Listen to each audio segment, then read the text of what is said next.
Hello नमस्कार, मैं संदीप चौधरी आप सभी लोगों का बैंकिंग एकेडमी के YouTube channel study with banking academy में हार्दिक अभिनंदन करता हूं। जैसा कि आप लोगों के सामने स्लाइड दिखाई दे रही होगी, आज हम चर्चा करने वाले हैं भारत में सर्पदंश से जो मौत हुई है उनका विवरण हम देखेंगे। जो क्या है, एक डिपार्टमेंट है जिसके द्वारा इसको रिलीज़ किया गया, जिसका नाम आपके सामने दिया गया CGHR। ठीक है, यानी कि ये क्या है, एक रिपोर्ट आई है, उस रिपोर्ट के अनुसार हम लोग क्या है चर्चा करेंगे। ये टोरंटो विश्वविद्यालय है कनाडा का, उसके द्वारा ये रिपोर्ट जो है वो जारी की गई है, जिसके बारे में हम लोग जानेंगे। चलिए बात करते हैं इसके विवरण के बारे में, लेकिन उससे पहले मैं आप लोगों को बता देता हूँ कि जैसा कि मैंने आपको बताया था 28 जुलाई को एक ऑनलाइन क्विज होने वाली है, जिसके ऊपर इस YouTube channel study with banking academy के ऊपर जितने भी वीडियोज़ डाले गए हैं उन वीडियोज़ में से ही आप लोगों के सामने क्वेश्चंस जो है वो पूछे जाएंगे। तो मैं आप लोगों से यही कहूँगा कि आप लोग वीडियोस को देखते रहिए और 28 जुलाई को जो है इस क्विज सेशन के अंदर आप लोग बढ़ चढ़ कर भाग लीजिए, क्योंकि उसके अंदर टॉप 5 स्टूडेंट को कैश प्राइज़ प्लस उनको क्या है गिफ्ट प्राइज़ जो है वो दिया जाएगा। तो मैं आप लोगों को इसके साथ साथ में ये भी बताना चाहूँगा कि इस YouTube चैनल के ऊपर आपको math, reasoning, English, current affair और बैंकिंग अवेयरनेस की क्लासेस जो है फ्री ऑफ कॉस्ट प्रोवाइड करवाई जा रही है। तो आप लोग क्या है इसको ध्यान से देखते रहिए। चलिए बात करते हैं इस जो आपके सामने जो न्यूज़ दी गई इसके बारे में चर्चा करते हैं। देखते हैं सबसे पहले अपने पास क्या है। भारत में सर्पदंश से हुई मौत। हाल ही में कनाडा स्थित जो टोरंटो विश्वविद्यालय है, यूनिवर्सिटी ऑफ टोरंटो, ठीक है, इसके द्वारा क्या है centre for global health research, या फिर हम कह सकते हैं centre for global health research या CGHR, इसके द्वारा क्या है एक रिपोर्ट तैयार की गई है। यूनाइटेड किंगडम के सहयोग से भारत में पिछले 2 दशक यानी कि 20 वर्षों के अंदर, यानी कि सन 2000 से लेकर और 2020 अभी चल रहा है, यहाँ तक जो सांप के काटने से जो मौत हुई है उसका अध्ययन जो है वो किया गया है, जिसमें हम लोग क्या है सारी चीज़ें इसके अंदर जानेंगे। ध्यान दीजिएगा, मैं आपको बता दूं कि जैसा कि हम लोग जानते होते हैं इसके अंदर बहुत सारी चीज़ें हैं जो हमें ध्यान रखने योग्य है। सबसे बड़ी चीज़ कि एक्चुअल में जो हम इस लिस्ट के अंदर पढ़ने वाले हैं, ठीक है, इसमें बहुत सारे क्या है ऐसे सर्प भी जिनके बारे में हम लोग जानेंगे, लेकिन इसके साथ साथ में क्या है जिन चीज़ों के बारे में हमें पूरी तरीके से जानकारी हासिल करनी है वो होनी चाहिए क्या कि कितने प्रकार के ऐसे सांप हैं जिनके द्वारा भारत के अंदर यानी कि लोगों की मृत्यु होती है, वो हम लोग इसके अंदर जानेंगे। ठीक है, इसके साथ में 2-3 चीज़ें और, जैसे कि कितने लोगों की मृत्यु हुई है, सबसे ज़्यादा कौन कौन से स्टेट है जहां पर मृत्यु होती है, उनके बारे में हम लोग क्या है जानेंगे। चलिए देखते हैं। सबसे पहले ये एक्चुअल में जो दिया गया है उसके ऊपर हम थोड़ी सी चर्चा करते हैं। इस अध्ययन के अनुसार अगर हम बात करें पिछले 20 सालों के अंदर, यानी कि 20 सालों सन 2000 से लेकर 2019 तक की बात करें, तो उसके अंदर भारत में लगभग जो सांप से काटने से जो मृत्यु दर्ज की गई है वो टोटल अगर देखें तो 12 लाख दर्ज की गई है। कितनी दर्ज की गई है? 12 लाख लोगों की मृत्यु हो चुकी है 2000 से लेकर 2019 के बीच में। ठीक है, जिसमें अगर हम देखें तो ध्यान दीजिएगा, इसके अनुसार अगर जहरीले जो सांप है जिनके कारण सबसे ज़्यादा मृत्यु होती है वो जहरीले सांप कौन कौन से? एक का नाम है रसेल, जिसके कारण क्या है रसेल वाइपर बोलते हैं इसको। ठीक है, इसके कारण सबसे ज़्यादा यानी कि क्या है लोगों की मृत्यु हुई। इसके साथ में एक आता है क्रिट्स, यानी कि जिसको क्रिट के नाम से जाना जाता है, और इसके साथ में एक आता है कोबरा, जो सबसे खतरनाक होता है इनके कारण। ये 3 ऐसे सांप हैं जिनके कारण क्या है लोगों की मृत्यु हुई है। और यहाँ पर जो जैसे कि मैंने आपको बताया है कि टोटल अगर बात करें तो कितने लोगों की मृत्यु हो चुकी है? 12 लाख लोगों की मृत्यु हो चुकी है सन 2000 से लेकर 2019 के बीच में। चलिए पहले इनके बारे में जान लेते हैं, उसके बाद में हम बात करें कि भारत के अंदर जो विवरण है उसके बारे में चर्चा करेंगे। जैसा कि यहाँ पर दिया गया रसेल वाइपर। रसेल वाइपर ये क्या है? वाइपरिडे परिवार से विषैले सांप की एक प्रजाति है। इस परिवार जिसमें विश्व के पुराने विषैले वाइपर शामिल है। ठीक है, यह प्रजाति एशिया में पूरे भारतीय उपमहाद्वीप, दक्षिण पूर्वी एशिया या दक्षिण चीन और ताइवान में पाई जाती है। ठीक है, इसके साथ में देखते हैं नेक्स्ट अपने पास जैसा कि क्रेट दिया गया है, इसे भारतीय क्रेट या ब्लू क्रेट के रूप में भी जाना जाता है। यह भारतीय में पाई जाने वाली विषैले सांप की एक प्रजाति है, यानी कि भारतीय जो सांप होते हैं उनके अंदर विषैले सांप की एक प्रजाति, जिसके कारण सबसे ज़्यादा मृत्यु हुई है। इसे नागराज भी कहा जाता है, यानी कि कोबरा। ठीक है, यह विश्व का सबसे लंबा विषैला सांप है, यानी कि विश्व का सबसे लंबा विषैला सांप कौन सा है? तो कोबरा। ठीक है, या नागराज कहते हैं। सांप की यह प्रजाति दक्षिण पूर्वी एशिया एवं भारत में पाई जाती है। यह एशिया के सर्वाधिक खतरनाक सांपों में से एक है। ठीक है। अब अपने पास यहाँ पर दिया गया है एक्चुअल में भारत के अंदर जो यानी कि क्षेत्रवार विवरण की बात करें तो किस तरीके से, जैसे कि यहाँ पर लिखा अध्ययन में बताया गया इस अवधि यानी कि वर्ष 2000-2019 के दौरान श्रमदन से होने वाली वार्षिक मौतों का औसत यानी कि 58 जा रहा है, यानी कि औसत जो है एक साल के अंदर 58,000 लोगों की मृत्यु, ये टोटल की बात करें तो आपके सामने होना चाहिए कितने 12 लाख लोगों की मृत्यु जो है वो हो चुकी है।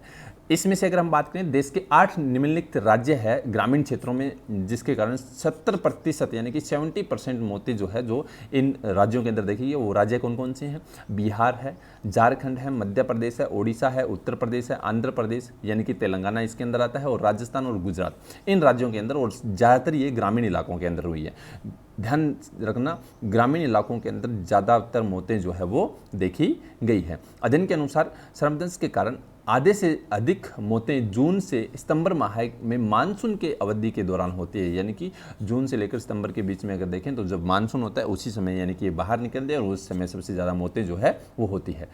और ग्रामीण क्षेत्रों की बात करें तो 97% ग्रामीण क्षेत्रों के अंदर हुई है, यानी कि 97% ग्रामीण क्षेत्र और बाकी 3% जो है वो शहरी क्षेत्रों के अंदर। पुरुषों में श्रमदंश के कारण जो मृत्यु का प्रतिशत है वो 59% है, जबकि महिलाओं में अगर हम बात करें तो 41% है, ठीक है, या फिर 41% महिलाओं के अंदर है, और पुरुषों में कितना 59%।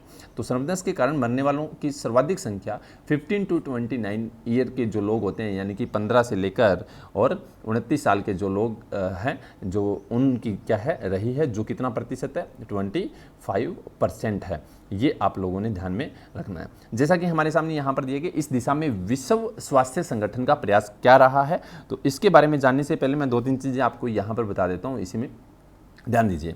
जैसा कि मैंने आपको बताया तो वार्षिक की बात करें तो सबसे ज़्यादा जो यानी कि उत्तर प्रदेश, ठीक है, पहले नंबर पर है जहाँ पर सबसे ज़्यादा लोगों की मृत्यु है। उसके बाद में आता है आंध्र प्रदेश, और उसके बाद में आता है आपका बिहार। तो यहाँ पर क्या है, वार्षिक की बात करें तो सबसे ज़्यादा लोगों की मृत्यु जो है वो होती है, या फिर सर्वाधिक मृत्यु वाले राज्य जो है वो ये 3 हैं, उत्तर प्रदेश, आंध्र प्रदेश और बिहार। ये आप लोगों ने थोड़ा सा इसमें ध्यान रखना है। अगर उपचार की बात करें तो उपचार में क्या है, सबसे बड़ी चीज़ जो समस्या आती है वो क्या है कि एंटीवेनम की कमी होना। देखो, एक होता है इसमें 2 चीज़ें आप लोगों ने ध्यान रखनी, एक होता है वेनम, ठीक है, क्या होता है वेनम्स, ठीक है, और दूसरा होता है एंटी वेनम, ठीक है। अब वेनम और एंटी वेनम क्या है, तो ये मैं आपको यहाँ पर समझा देता हूँ। वेनम और एंटी वेनम की बात करें, वेनम यानी कि विष, ठीक है, जो क्या है कि एक तरीके से लार के रूप में इंसान के शरीर में प्रवेश करता है, और उसके बाद में क्या है धीरे धीरे उसके यानी कि खून से क्या होता है, कोई पूरे खून के अंदर फैल जाता है, जिससे उसकी मृत्यु हो जाती है। एंटीवेनम यानी कि इस वेनम को यानी कि विष को कम करने की दवा होती है, इसकी यानी कि इंडिया के अंदर बहुत ज़्यादा कमी है, जिसके कारण सबसे ज़्यादा जो है मृत्यु हो रही है, या फिर इसकी कमी के कारण, ठीक है। इसके साथ में अगर हम बात करें तो वन विभाग की अनुमति जो होती है उसकी आवश्यकता बिना अगर बहुत सारी चीज़ें जो है वो एंटीवेनम लोग बनाते हैं, लेकिन वो क्या है कारगर नहीं होती, या फिर वो काम नहीं करती है। ये भी सबसे बड़ी चीज़ जो है वो रही है, ठीक है। अब ध्यान से देखना, 2-3 चीज़ें मैं आपको यहाँ पर बता दूँ। जैसा कि इस दिशा में विश्व स्वास्थ्य संगठन जो है यानी कि WHO जो है उसका यानी कि क्या रोल रहा है, या उसके प्रयास क्या रहे हैं। जैसा कि हमारे पास दिया गया है कि विश्व स्वास्थ्य संगठन यानी कि वर्ल्ड हेल्थ ऑर्गेनाइजेशन श्रमदंश को एक सर्वोच्च प्राथमिकता वाली उपेक्षित उष्णकटिबंधीय बीमारी, यानी कि हम कह सकते हैं एक एनटीडीटी यानी कि ट्रॉपिकल डिजीज जो है, ठीक है, इसके कारण क्या है रूप में मान्यता प्रदान करता है। विश्व स्वास्थ्य संगठन यानी कि वर्ष 2030 तक श्रमदंश के कारण होने वाली मौतों की संख्या को आधा करने का लक्ष्य निर्धारित किया गया है। यानी कि जैसे कि हम लोग SDG पढ़ते हैं ना, SDG आप लोगों को मैंने बताया था सेल्फ सस्टेनेबल डेवलपमेंट गोल है ना, जो 17 गोल निर्धारित किए गए हैं, जिसके अंदर क्या बहुत सारी चीज़ें हैं जिनको कम करना है, यानी कि ख़त्म करना है 2030 तक। ये गोल 2015 से लेकर 2030 तक चला था। तो इसी तरीके से अगर हम बात करें 2030 तक क्या है कि श्रमदंश से जो लोगों की मृत्यु होती है उसको, यानी कि अभी जैसे मान लो 12 लाख है तो इसको 6 लाख तक लाया जाए, या फिर हम कह सकते हैं इसको आधा किया जाए। ये एक तरह से इसका क्या है विश्व स्वास्थ्य संगठन द्वारा मुहिम जो है वो चलाई जा रही है। एंटीवेनम और सुलभ और सस्ती बनाने के लिए WHO की योजना गुणवत्ता एंटीवेनम का उत्पादन बढ़ाने की है, यानी कि एंटीवेनम जो है वो सस्ती मिले, लोगों को अच्छे मिले, और क्या है एक तरह से हम कह सकते हैं कि कारगर भी हो, यानी कि काम भी करे, ऐसी बनाने की उत्पादकता बढ़ाने की कोशिश जो है वो WHO कर रहा है। एंटीवेनम के लिए स्थायी बाजार उपलब्ध करवाने के लिए वर्ष 2030 तक एंटीवेनम निर्माण में 25% की वृद्धि की आवश्यकता है। WHO द्वारा वैश्विक एंटीवेनम के उत्पादक स्टॉक के लिए एक पायलट प्रोजेक्ट की योजना भी बनाई जा रही है। ठीक, अब ध्यान दीजिए, मैं 2-3 चीज़ें इसके अंदर यहाँ पर इंक्लूड, जैसे कि वेनम और एंटीवेनम मैंने आपको बताया, तो ये क्या है, एक तरह से हम कह सकते हैं कि एंटीबॉडीज जो रहते हैं, या फिर जो क्या है कि सांप को काटने के बाद जो एक तरह से वेनम जो है, एक मिनट मैं आपको बताता हूँ इसमें, हाँ